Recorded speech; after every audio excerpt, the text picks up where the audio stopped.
Labas, Rosita. Labas, Igne. Noriu tavęs paklausti, kodėl pasirinkai psichologės darbą? Kas tave patraukė? Gal atsakyčiau į šitą klausimą iš dviejų perspektyvų.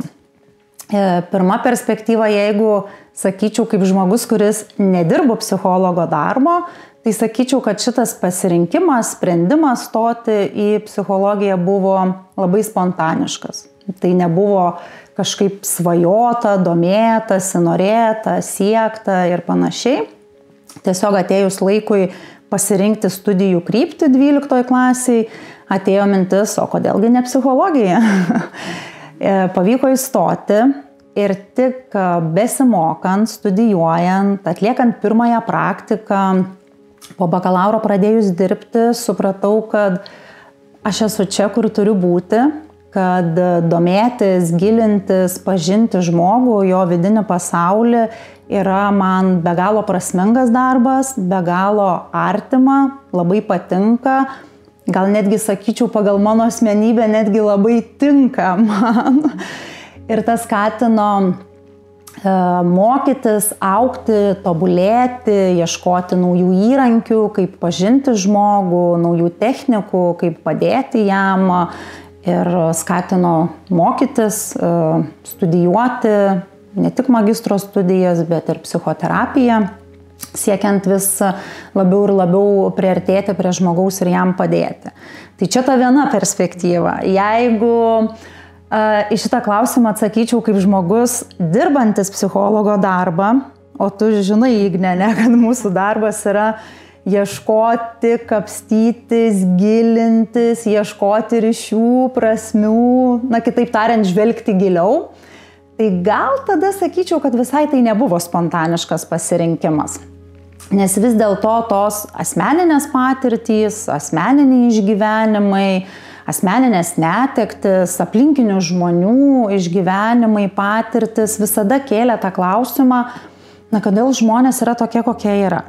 Kodėl jie elgiasi taip, kaip elgiasi. Ar jie įsisąmonina, kad jų sprendimai kenkia netgi jiems, ar skaudina jų artimuosius, ar jie vis dėlto neįsisąmonina to, o net jeigu ir įsisąmonina, tai kodėl vis tiek pasirenka tą sprendimą priimti ir tai pasielgti.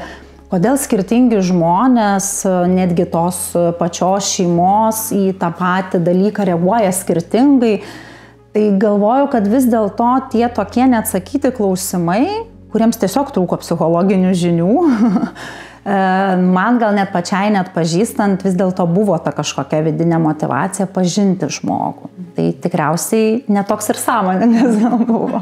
Kalbant apie tą sąmoningumą ir dabar jau tavo didelę patirtį, su kokiom temom labiausiai mėgsti dirbti, arba kokios temos tave labiausiai domina, įtraukia ir kokių klientų lauki dažniausiai? Kažkaip, kad laukčiau, gal neturiu to tokio jausmo, kokių laukčiau, nes iš tikrųjų per tą dabar jau 15 metai, kaip dirbu, tai per tą laikotarpį tas spektras problemų, su kuriomis aš dirbu, yra gana platus, nes vienas dalykas, aš dirbu psichikos sveikatos centre ir privačioj praktikoje, pokyčių namuose.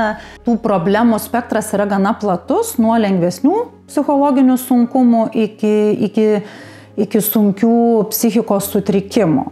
Tai gali būti nerimo sutrikimai, gal man labai artima nerimo sutrikimai, depresija, asmenybės sutrikimai, sunkesnės diagnozės kaip šizofrenija ir aišku tie lengvesni sunkumai, kiek galima jos pavadinti lengvesnius, dar nepamirškim to pabrėžti.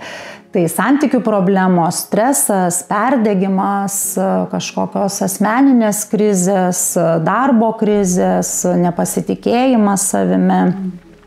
Gal labiau atsakyčiau, ko nelaukiu, bet nelaukiu tikriausiai dėl kompetencijų stokos, nes tai nėra sritis, į kurią aš labai stipriai gilinčiausi. Tai žmonių su priklausomybė nuo alkoholio, nuo lošimo ir nuo narkotinių medžiagų.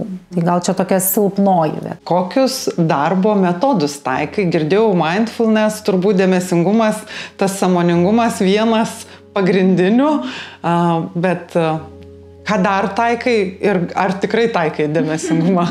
Tai pirmiausia, greičiausiai aš pradedu nuo to, kas man yra labai artima širdžiai, kodėl ir pasirinkau psichoterapijos kryptį, tai kognityvinė ir elgesio terapija. Ir iš to kitus kylančius dalykus, mindfulness dalis kognityvinės ir elgesio terapijos, chemoterapija. Tai gal pagrindinės technikos mano ir yra. Pirmiausia, padėti žmogui identifikuoti jo susiformavusius tuos kertinius įsitikinimus apie save, apie kitus, apie pasaulį, kurie lemia tas gyvenimiškas taisyklės, kuriomis žmogus gyvena, priema sprendimus ir ne visada tai yra funkcionalu, racionalu tos taisyklės. Ir ta pati mintis, kuri jau mane gal vaikystėje, paauglystėje kėlė tą klausimą, kodėl į tą patį reiškinį, įvykį, situaciją skirtingi žmonės reaguoja skirtingai. Tai vat būtent tas minčių, kokias aš turiu mąstymo modelius, tai kognityvinė elgesio terapija leidžia tai pažinti. Tada žvelgiant giliau, taikau schemų terapiją, mindfulness technikas, išbuvimą su viskuom, gebėjimą būti čia ir dabar. Bet pagrindinis požiūris, kaip žmogaus mintys įtakoja jo emocijas, jo kūno pojūčius ir tai, kokį skatina tuomet pasirinkti atsaką, kaip elgesį į tai.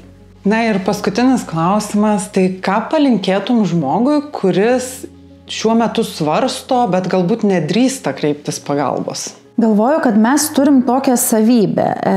Aš turiu pats, aš turiu vienas ir dar ne tik, kad pats ir vienas, bet dar labai gerai ar netgi tobulai su viskom susitvarkyti. Mes turim labai daug lyginimo savęs su kitais, kas skatina galbūt galvoti, kad dar mano problemos nėra tokios didelės, kitam žmogui yra sunkiau, kitas susitvarko ir panašiai. Turim labai daug savivertės formavimo, remiantis tuo, kaip mane mato kiti, kas tą galbūt ir nedrąsą irgi labai skatina, baimės, ką pagalvos, ką pasakys ir panašiai. Kitas dalykas, gilintis į savo vidinį pasaulį, yra tikrai nelengvas darbas ir žmonės tai gali gąsdinti, dėl to gal irgi įsijungia tie gynybos mechanizmai, kad man dar nėra taip blogai. Tai gal aš ir skatinčiau nelaukti, kol bus per blogai. Ne? Ir jeigu ateina mintis, kad norėčiau, reikėtų, galvoju, galbūt kažkas išoriškai pasakė, kad gal tau reikėtų, patariu, tiesiog truputį pastiprinti save, padrąsinti save, kreiptis pagalbos ir pasitikėti specialistais, kad jie bus šalia šitam kelyje ir kiek įmanoma palengvins tą kelią. Ir jis nebus toks baisus, sunkus, kaip mes kartais remiantis savo nuostatomis įsivaizduojam. Tai ačiū labai, kad pasidalinai savo įžvalgom. Jeigu norite užsiregistruoti pas Rositą konsultacijai, kviečiu užsukti į pokyčiunamai.lt, susirasti jos profilį ir tai padaryti.